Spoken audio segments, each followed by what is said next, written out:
இன்றைக்கி எங்கள் வீட்டில் காலையில் மார்னிங் பிரேக்ஃபாஸ்ட் வந்து பூரியும் உருளைக்கிழங்கு மசாலா கறி ஹோட்டல் ஸ்டைலில் செய்ய போகிறேன்.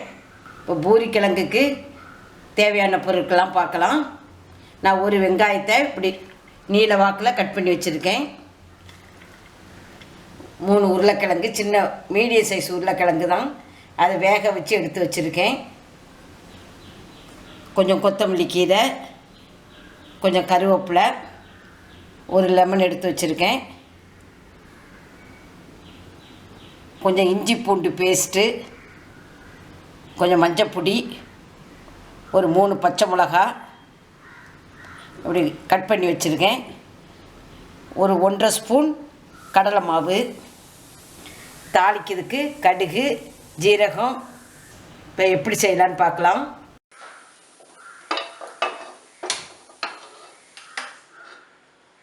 கடாய் வச்சுருக்கேன்.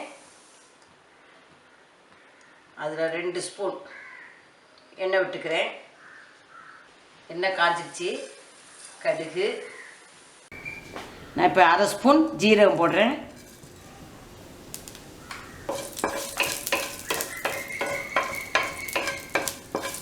இந்த கடுகு நல்லா பொரிஞ்சிருச்சு.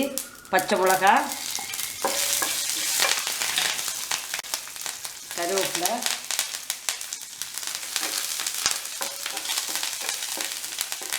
வெங்காயம்.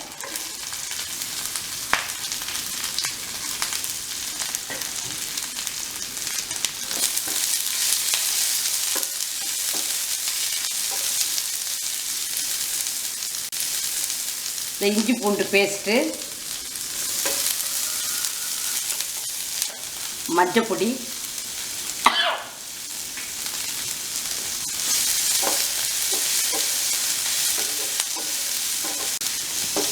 இப்போ தீயை கம்மி பண்ணி வச்சுட்டு ஒரு 2 நிமிஷம் அப்படியே மூடி வச்சிடலாம்.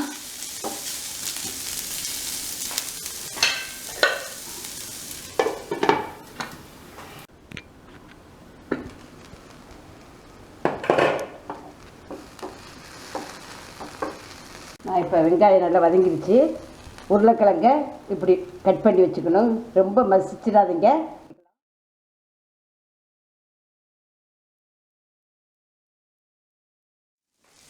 தேவையான அளவு உப்பு,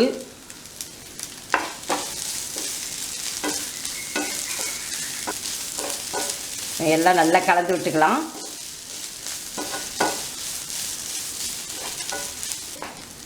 ஒன்றரை ஸ்பூன் கடலை மாவில் கொஞ்சம் தண்ணி விட்டு கட்டி இல்லாமல் நம்ம கலக்கிக்கலாம்.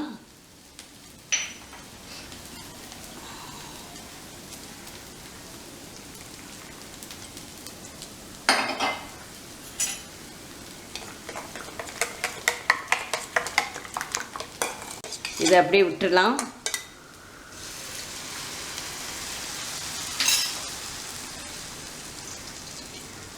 கொஞ்சம் தண்ணி விடுறேன்.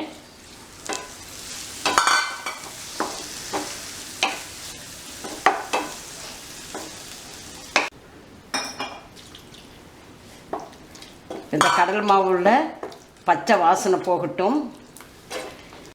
இப்போ உருளைக்கிழங்கு மசாலா ரெடி ஆயிடுச்சு. நான் இப்போ ஸ்டவ் ஆஃப் பண்ணிவிட்டு ஒரு 1/2 மூடி எலுமிச்சம்பழம் புளிஞ்சு விட போகிறேன்.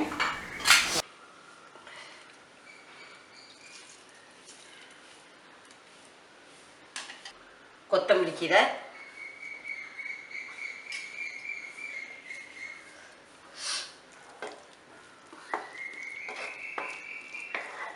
பூரிக்கு உருளைக்கிழங்கு மசாலா ரெடி ஆயிடுச்சு. நான் இப்போ அடுத்தது பூரி போட போகிறேன். நான் இப்போ பூரிக்கு மாவு பிசைஞ்சு வச்சுருக்கேன், உருட்டி வச்சுருக்கேன்.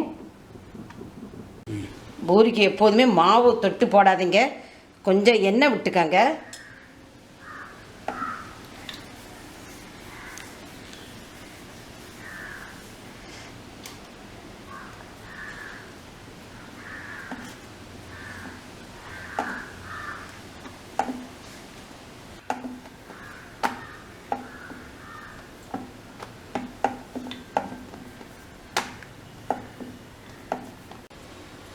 எண்ணெய் நல்லா காஞ்சிருச்சு.